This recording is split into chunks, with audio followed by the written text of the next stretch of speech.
Welcome to Humanities Day at the University of Chicago, everyone. I'm Martha Roth, Dean of the Division of the Humanities. I thank all of you for attending this beautiful day, joining us on a journey of thought, inquiry, and discovery. Your dedication to intellectual rigor and humanistic thinking sustains and enriches the work we all do here, and this day is our way of saying thank you to you. Humanities Day is a rich tradition on this campus, going back 35 years. On October 1st, 1980, the Division of the Humanities held the very first Humanities Open House. What you see on the screen and can't read is an image of the program, the first page of the program for that day. This open house, which would later become what we now know as Humanities Day, featured an eclectic list of presentations not unlike those presented here today. That first event was highly successful. Nearly 1,000 people came to campus that first year. But its success showed us that there is a broad and deep public appetite to learn about the latest work of humanities scholars. Among the 40 presenters at that first Humanities Day were many extraordinary scholars, and some of them are presenting again this year. David Bevington's 1980 talk was titled Shakespeare's Henry V on Film, and this afternoon he'll be speaking about assembling and printing the Shakespeare First Folio. Jim Chandler's 1980 talk was on teaching freshman humanities. Do you remember? And today he'll be speaking with colleagues Jackie Stewart, Sean Griffin, and George Lewis about the creation of the opera Afterward, premiering tonight at the MCA. In a summer 1980 memo to his colleagues announcing the inaugural event, Dean Carl Weintraub wrote, quote, "A major emphasis will be on the status of the humanities in today's society." Well, not much has changed. The status of the humanities in today's society is still and always will be a worthy topic of debate and reflection. I'm proud that this remains a guiding principle for us still in 2015. Humanities Day has grown into an annual tradition that collectively celebrates the life of the mind and the value of humanistic thought, and that each year draws both new and long familiar faces. I discuss the tradition of the Humanities Day because we find ourselves in a season now of anniversaries here at the University of Chicago. This year, the university celebrates the 125th anniversary of its second founding in 1890. I highly recommend John Boyer's new book, The University of Chicago, A History, for insights into all those early years. For 125 years, this institution has prioritized critical inquiry, constantly questioning pre-existing notions and categories of knowledge. Humanities Day epitomizes that tradition. Every year, participants come for a day that excites the intellect and reminds us of our capacity to learn new ideas and to re-examine our past experiences. One tradition we've maintained from the very first Humanities Day is the keynote address. In 1980, the address was delivered by Wayne Booth. It was titled, "Why Don't You Say What You Mean? The Uses and Abuses of Irony." Wayne Booth set a high bar for scholarly excellence and public delivery for the 34 men and women who have been honored to follow him, to represent the entire division of the humanities to you, our educated and informed and engaged interlocutors. So with no pressure then, I'm pleased to introduce this year's Humanities Day speaker, David Levin, the Addie Clark Harding Professor in the Department of Germanic Studies and the college. David received his bachelor's degree from Brown University and both his master's and PhDs from the University of California, Berkeley, with additional graduate studies at Goethe-Universität in Frankfurt, Germany. David joined our faculty in 1998 from Columbia University. He has been a visiting professor of theater and performance studies at the Free University of Berlin and the University of Mainz, among other places. An internationally recognized expert on operatic form, performance, and spectatorship, he is the author of important works on opera and on Germanic studies. His first monograph, Richard Wagner, Fritz Lang, and the Nibelung, The Dramaturgy of Disavowal, showcases his ability to transcend multiple academic disciplines in drawing on narrative and film theory, psychoanalysis, and musicology in his readings of Wagner's and Lang's work. His latest monograph, Unsettling Opera, Staging Mozart, Verdi, Wagner, and Zemlinsky, touches on themes that he will pursue in today's address, how operas are reimagined for contemporary audiences in ways that influence the viewer and transform the work. He is the editor of Opera Through Other Eyes, a collection of essays on opera by literary and cultural historians and theorists that was cited as a breakthrough book in opera studies by the journal Lingua Franca.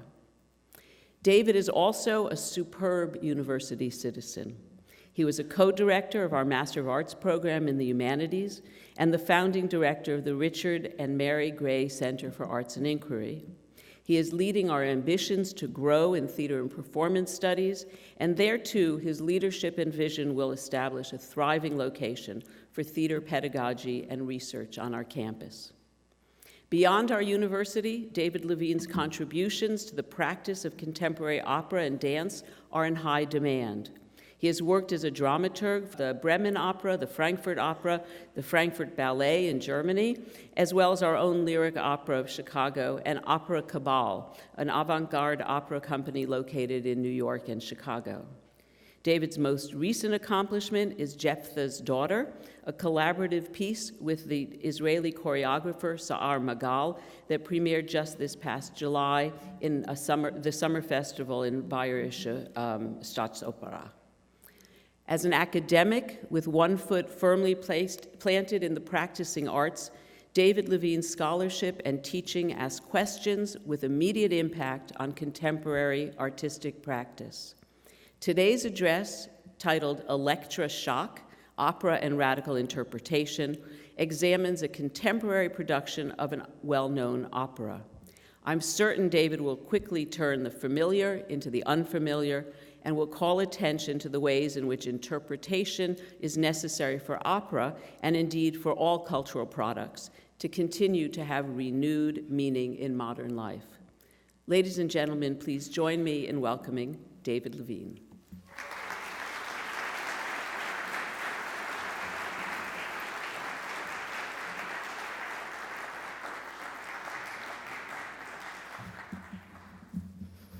It's not often that one gets to kiss the dean in public, so I'd like to thank all of you for that opportunity. Let me start with a word of thanks to Mike Hsu, Tom Popelka, Bridget Madden, Sophia Lazo, and most of all to Carl Nash, all of them staff here at the University of Chicago in the Humanities Division. And it is no joke to say that they, in fact, made today's presentation possible. And let me thank Martha Roth for the invitation to present at this marvelous event, and to all of you, of course, for coming on a day where really you ought to be outside. Let me begin today's talk with 1.5 facts. The full fact involves how we consume opera today. It took less than 2 seasons for attendance at the Metropolitan Opera's Live in HD series, which beams live broadcasts of performances from the Met stage to cinemas across North America and around the world. It took 2 seasons for attendance to outstrip live attendance at the Metropolitan Opera House in New York.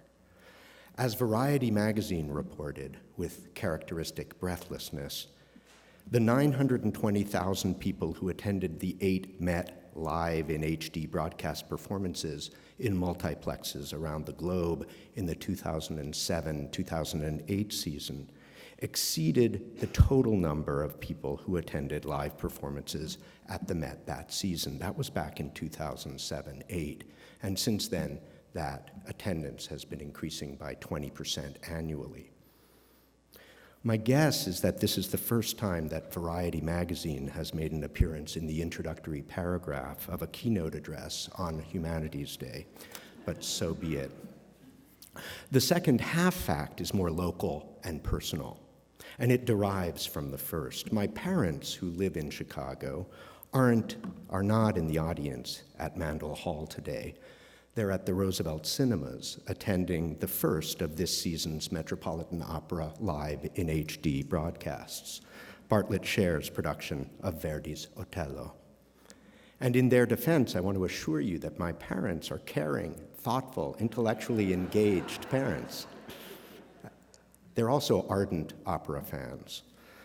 The matter of attendance encompassed by these 1.5 facts demands our attention. Not only because the Met in HD initiative is big business, although that is certainly true, but because opera's newfound position in the contemporary cultural and medial landscape is reshaping how we experience opera. And somewhat more abstractly, it is reshaping how and what opera means.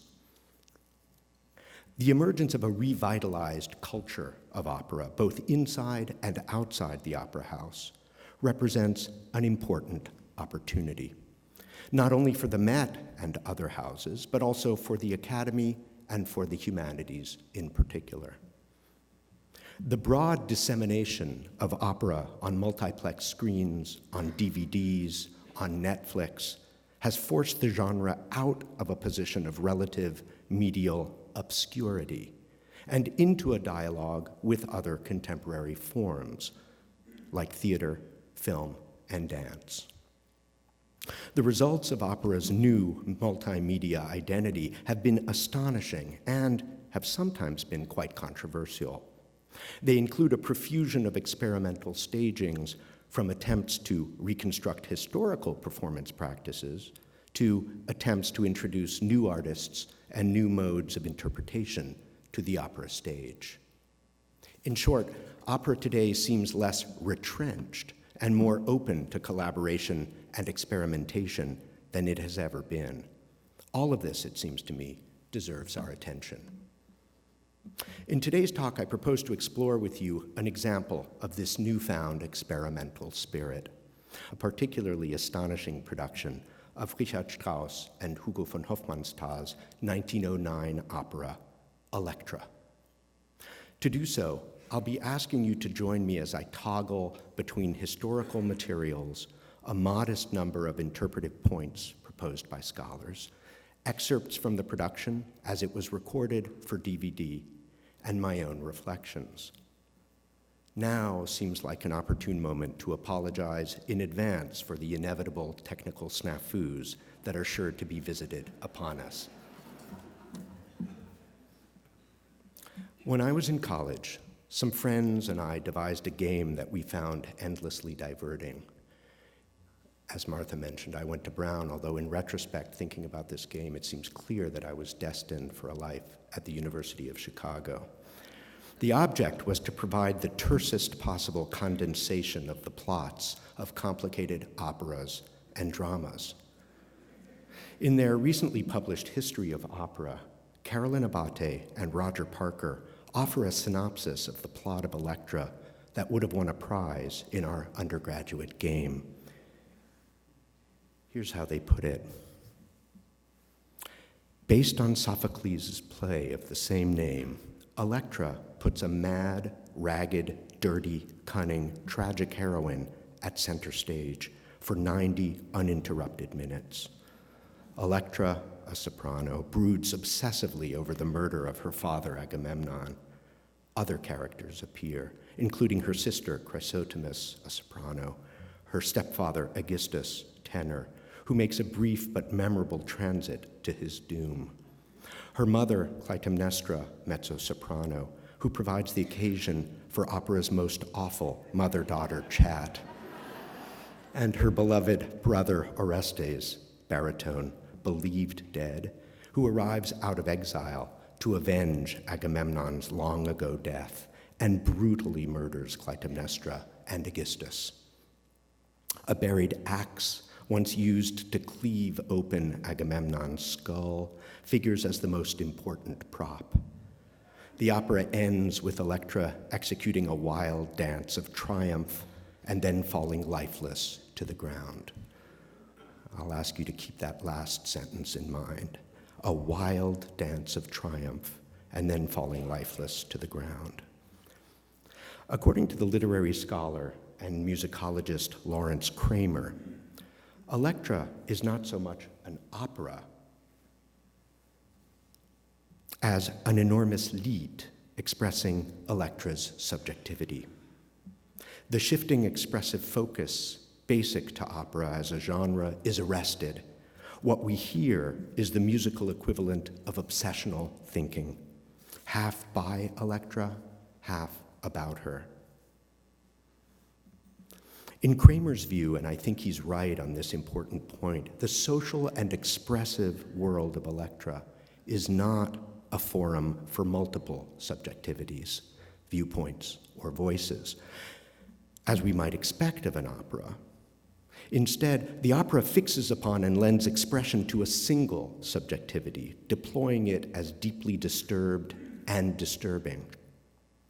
As a corollary to Kramer's insight, we can note that the social world of this piece is notably dysfunctional, and the character of Elektra, rather than emerging from or returning to a community, is removed, isolated, allein, as she puts it in her first words in the opera, words that we're about to hear, ganz allein, alone, all alone.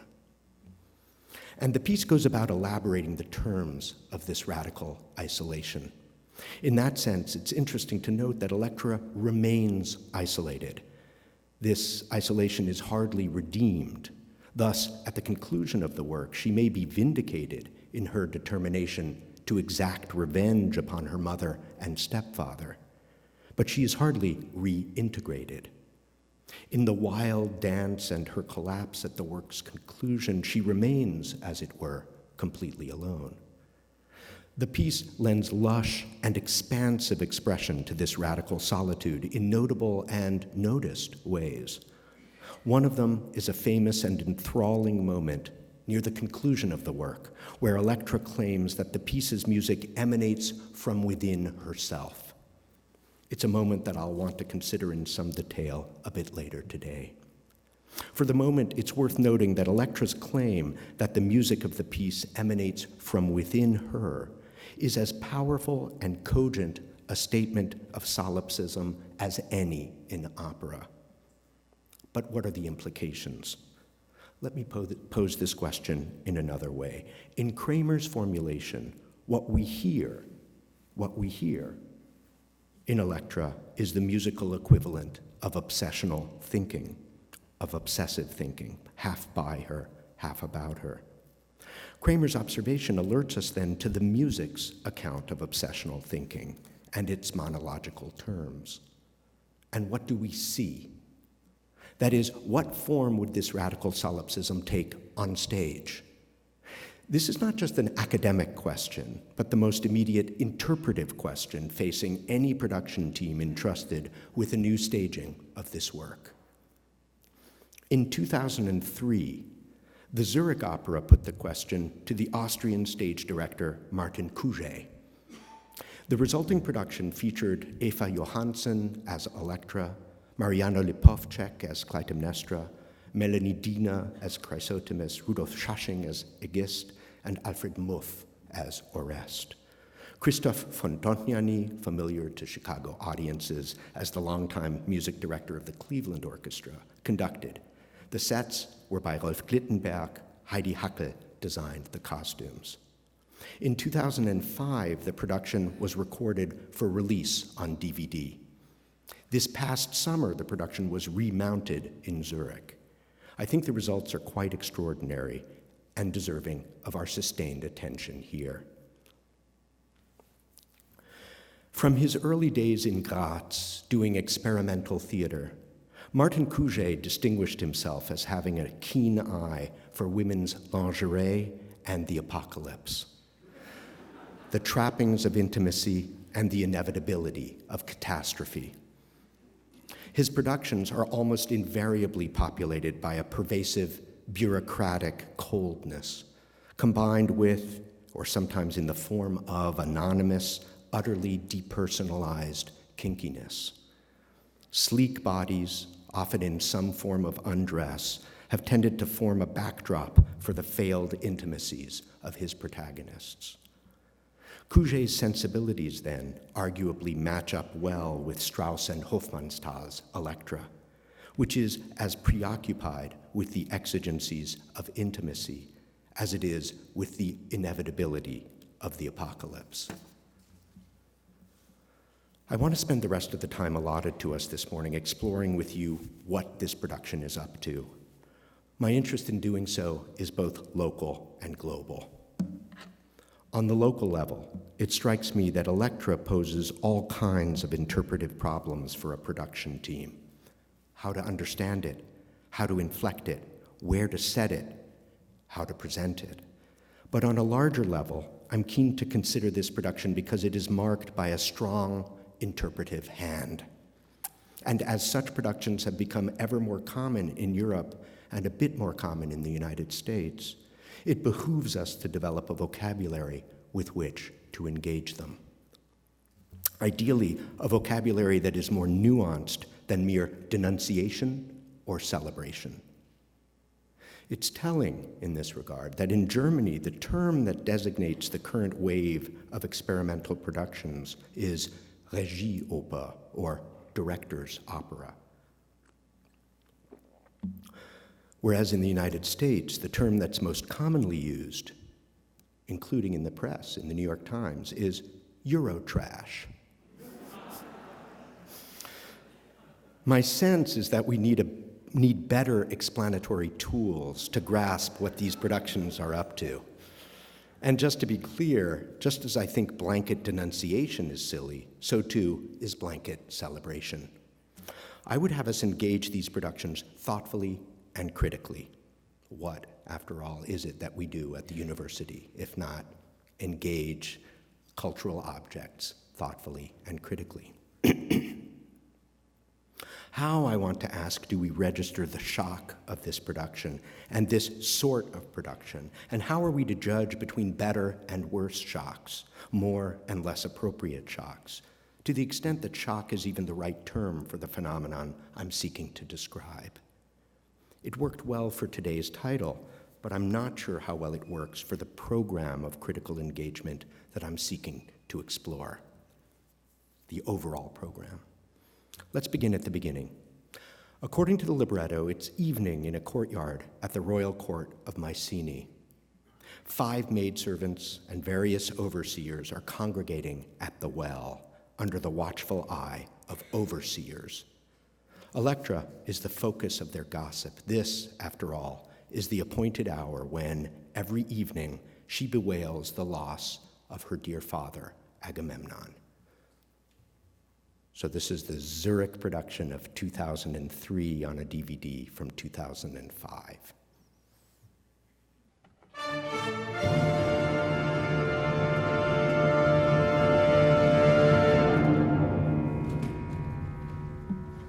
Wo bleibt Elektra? Ist noch ihre Stunde?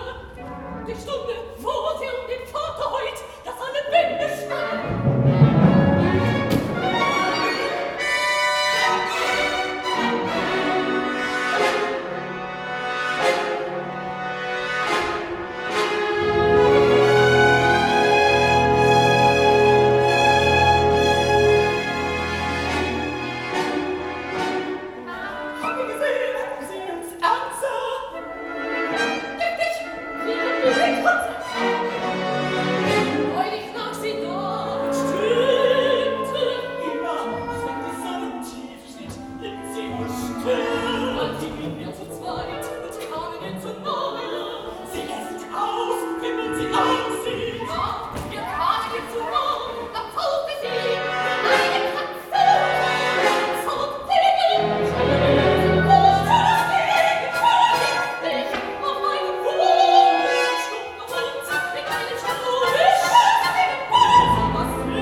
There are lots of things deserving of our attention in this excerpt.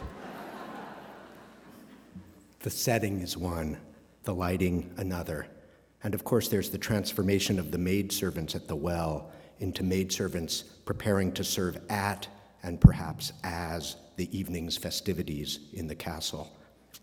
I'd like to ask you to consider something else, though, something related, namely the radical isolation of Elektra here, her inflection as an outsider at the center of a circle of derision and contempt. The question that comes to mind is not just who she is, but where she is, and where stage events are in relation to her. In the dramaturgy of the piece, Elektra is an absent presence in this scene. Spoken and sung about, she is seen but unheard. This embodied remove will become a central concern for the production, which will formulate a series of questions. Where is she? Where are others in relation to her? And where are we in relation to her? In ever more urgent, creative, and confounding ways. To gain a clearer sense of this, I'd like to take a brief look at the outset and the conclusion of Elektra's famous monologue, which follows upon this scene with the maidservants. It's delivered here with characteristic gusto by the Danish soprano Eva Johansen.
In this scene, we begin to glimpse the literal terms of Elektra's isolation.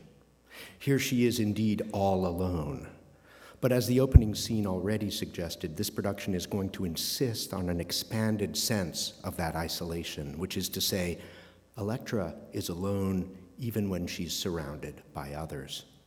Thus, Martin Couget and his team start to populate Elektra's monologue, juxtaposing its literal avowal of isolation with bodies. Let's take a look at the last 2 minutes of this monologue as Elektra imagines the scene of celebration and triumph when the king and the queen, her mother and stepfather, will be deposed and slaughtered. At that moment, she muses, she herself will dance a dance of triumph and celebration that will be transparent to one and all, even to those, as she puts it, who are so far away that they can only see her shadow.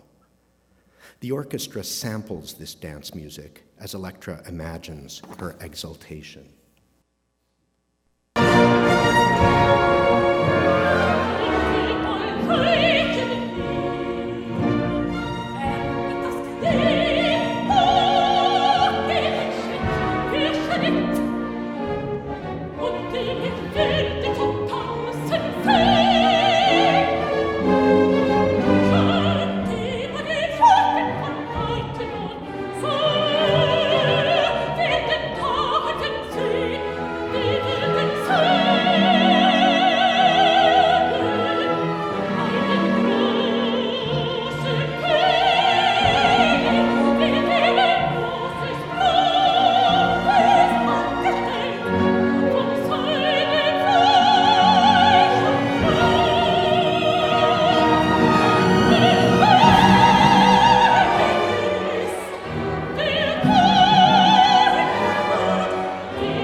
The dance that Elektra and the orchestra imagine here will return in idiom and in fact as a full-blown waltz at the work's conclusion. In the meantime, Cuget is particularly attentive to a fact of social relations in this piece. Those relations are exceedingly cold, exceedingly impersonal. There's no exchange between Elektra and the courtiers in this piece. From the start, she's a spectacle of suffering, and of course, we are implicitly aligned with the ogling maidservants who would attend to her suffering at the outset, just as we are aligned with the amalgam of hipsters who gather here at the conclusion of her monologue to see Elektra gyrate to the fantasy of her father's presence and her mother and stepfather's demise. As such, she is indeed ganz allein, even or indeed especially when she's in the presence of the courtiers. Her reveries, if that's what they are interrupted by the arrival of her conventional little sorority girl sister, Chrysotemis, whom the costume designer decks out quite conventionally in a virginal white dress. The increasingly fractious exchange between the sisters is in turn interrupted by the sounds of preparations in the palace. Clytemnestra is up and about, and she has been having nightmares. The exact nature of the preparations instigated on the queen's behalf remains unspecified in the score, although the text hints broadly, and Clytemnestra herself suggests, that a sacrifice is called for. Let's look at Cuget's account of the scene, which, according to Hofmannsthal's extraordinarily evocative stage directions, commences with the unseen but heard sound of a whip cracking. There are a few additional and evocative stage directions. Let me show them to you. A hurried procession clatters and shuffles by the harshly lighted windows. It is a pulling, a dragging of animals, a subdued scolding, a quickly stifled outcry, the whistling of a whip, a regrouping, a staggering onwards. Clytemnestra appears in the large window. Can I just say that these stage directions are, it seems to me, confounding. I teach an undergraduate class here at the university, a core class in text and performance, and for the first day of classes, I tend to hand out a set of stage directions like these and ask students to show me what it is that these stage directions ask for. So why don't you take that as a project? A pulling, a dragging of animals, a subdued scolding, a quickly stifled outcry, the whistling of a whip, a regrouping, a staggering onwards. Let me also clarify one thing about what you're about to see. Towards the end of the scene, you'll see a massive figure decked out in furs, wielding a gun. It's Aegisthus, Clytemnestra's paramour, on the prowl for a sacrificial lamb.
One of the spooky things about Martin Couget's production is the difficulty one has in locating it.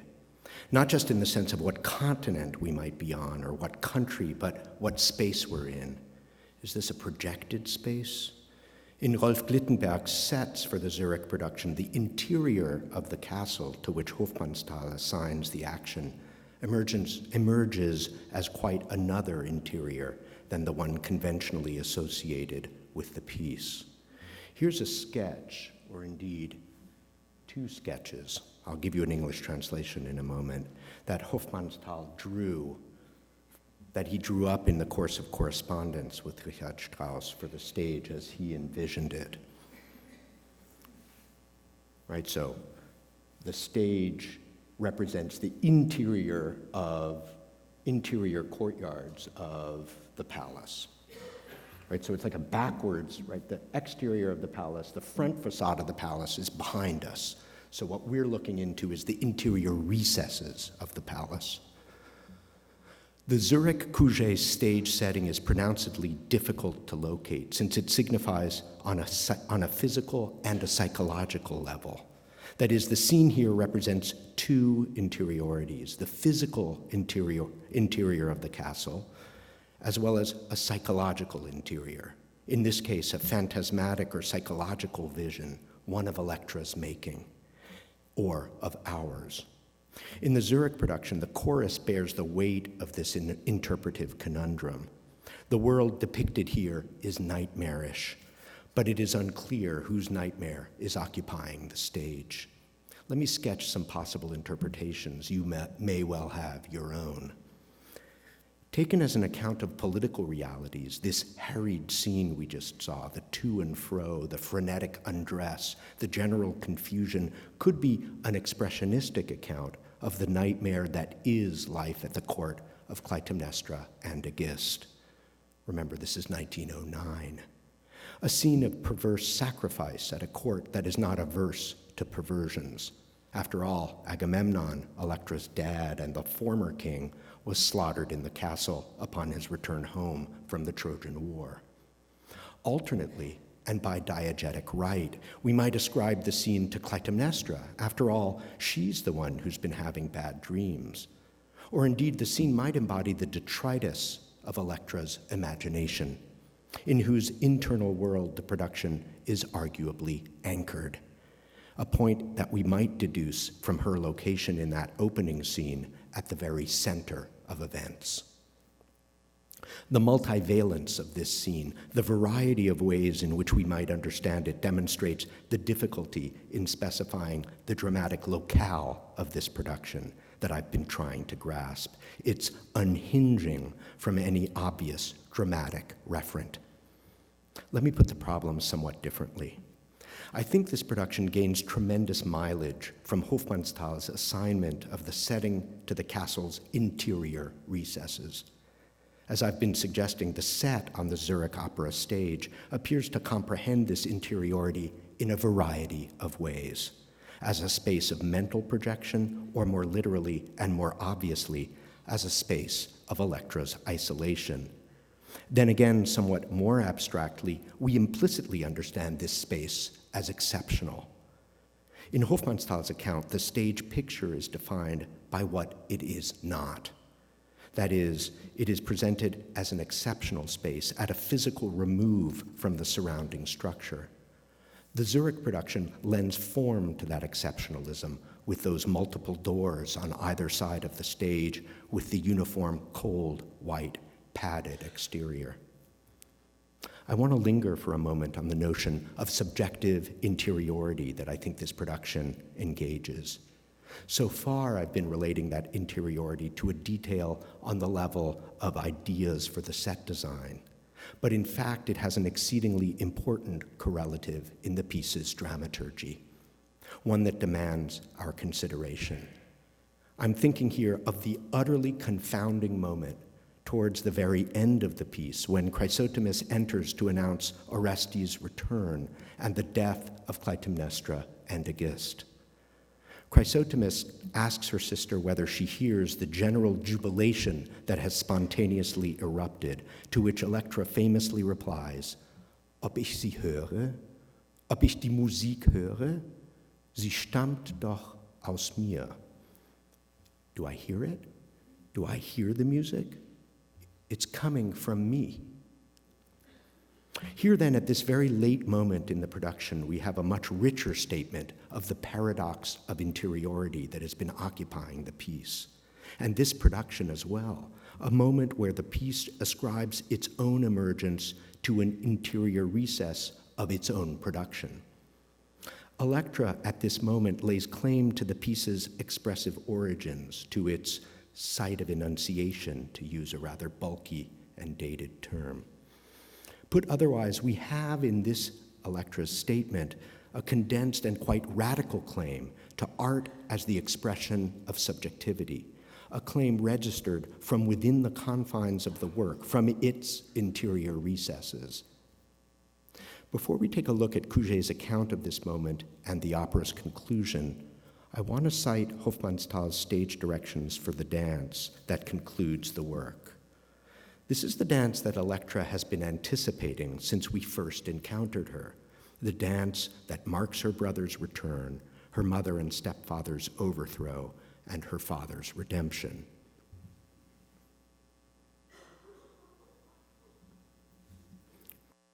Chrysothemis runs off.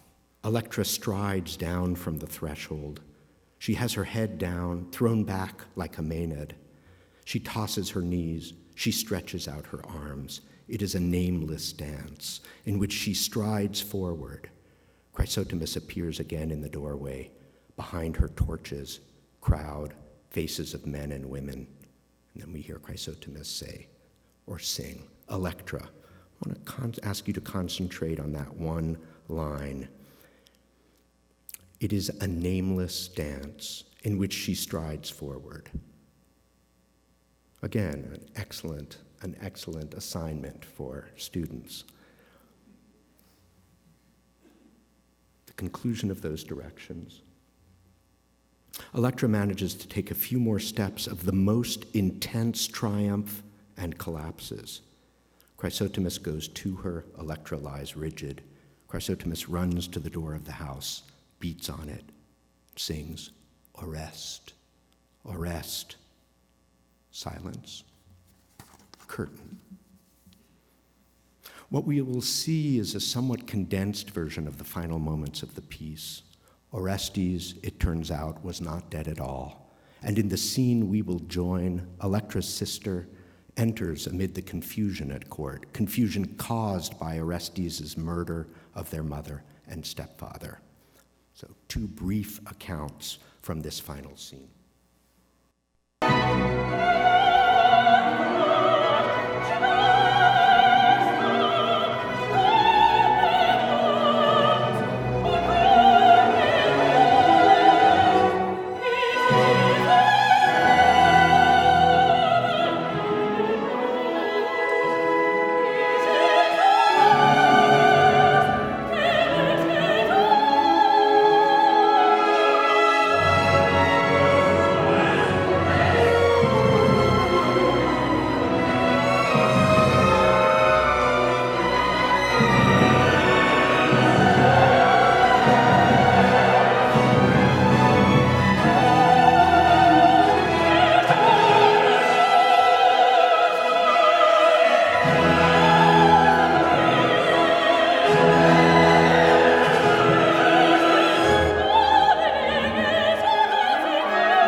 I'm just going to jump to the conclusion.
Let me begin at the end with the first hallucinogenic, surreal version of Elektra's dance. Conventionally, it's rendered as a maenadic dance, a kind of corporealized peripeteia, an embodiment of Elektra's transport into transgression and pleasure. And of course, since it requires, as does Salome, Strauss's other famous one-actor, that its leading lady perform the dance, this scene can and all too frequently does serve as an opportunity for inadvertent comedy. In the Zurich production, Elektra's movements are in a weird kind of dialogue with those of the Brazilian Samba troupe. She does not dance with them, and yet her movements roughly correspond to them. They're oddly in sync. This raises once again the question of subjectivity, interiority, and reference. On the one hand, the Samba troupe materializes the utter, what my kids would call mind-blowing weirdness of the moment. At the moment of its arrival, the Samba troupe evinces in a surreal register what Hofmannsthal characterizes as the namelessness of the dance. In the world of this production, Samba is arguably a dance without a name. But to pose the very same question again, since after all the production keeps posing it, where do we locate this dance? Is it, like the crowd, conceivably a materialization of Elektra's internal mindscape? But then, what of the crowd? Which is to say, what are we to make of its sudden transformation into the docile inmates of a lunatic asylum? Assuming, of course, that that is what has transpired. It strikes me that this particular incarnation of the crowd functions less as a final revelation than as merely the next step in a series of reincarnations of the chorus, a series that we have begun to explore here today. In that sense, my impression is that Cuget deploys the chorus as a principle of visual and dramaturgical composition, a point of reference, amplification, and contrast that offers a means of contrast to and distanciation from dramatic events. In each of their appearances, the chorus stands in juxtaposition to Elektra. They enable her to stand out, and in so doing, singularize her, isolate her. As you'll recall, they mock and denounce her in the opening scene, serve as dispassionate observers to her initial rehearsal of her celebratory dance. Then they reappear as figures in an increasingly frantic nightmare scene, culminating in Aegisthus's capture of his prize sacrificial object. And finally, here they emerge as inmates in an asylum. In this sense, the chorus embodies a dissociation that recurs in the piece, a dissociation from Elektra, but more generally from local dramatic events. The conundrum and the achievement of this directorial move is that in thus standing apart from Elektra, they effectively marginalize her as she occupies the center of attention. Let me conclude with a proposal for how we might account for this interpretive achievement. In order to do so, I want to turn to and extend an idea that was left uncharacteristically unexplored in a wonderfully suggestive reading of Elektra from the late 1980s by the Harvard musicologist Carolyn Abate. Yes, this is the same Carolyn Abate who co-authored the pithy plot summary of Elektra that we encountered earlier in my talk. In her essay, Abate is keen to free up our understanding of the musical dramaturgy of Strauss's work. Thus, she's interested in interrogating and revising the sense that the music means in any strictly referential sense. Abate begins by observing the extent to which characters talk about hearing, both in Hofmannsthal's 1903 play and in the subsequent libretto he prepared for Strauss's opera. The epigram for her article is the exchange we just heard and saw. Chrysothemis' repeated questions, hörst du nicht, don't you hear it, and Elektra's response, whether I hear the music, it's coming out of me. Abate's gloss on this exchange is as evocative as it is apt. Here's how she puts it. What we hear at the end of the opera is music Elektra not only hears, it is music she has created, a sonorous world which is her thought loosed upon us. End quote. The polemical force of Abate's claim involves a couple of methodological disputes that have receded since the time she published the essay. She's intent on freeing up our conceptualization of the referentiality of operatic music, unshackling it from univocal meanings, its ascription to individual characters, enabling instead the piece to refer and express in a manner that Bakhtin will famously characterize as dialogical. Here's how she puts it.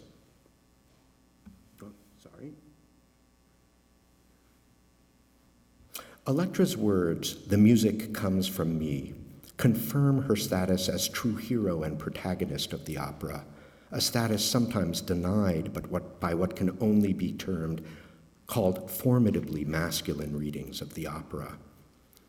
But beyond this, the words also hint at a richer hearing of Strauss's music, not as the stolid, monolithic utterance of the composer, but as music whose tonal language, vocabulary, degree of fusion with words may shift fluidly to accommodate many different voices. This is a great and helpful point. But what are the implications of this fungibility for the piece's scenic realization? I think the Cuget production offers a confounding and compelling answer to this question. The Cuget production, that is, offers an account that corresponds to neither a conventionally interior world, say of Elektra's fevered imaginings, nor a conventionally exterior world, in which Elektra would stand out, say, as an hysteric.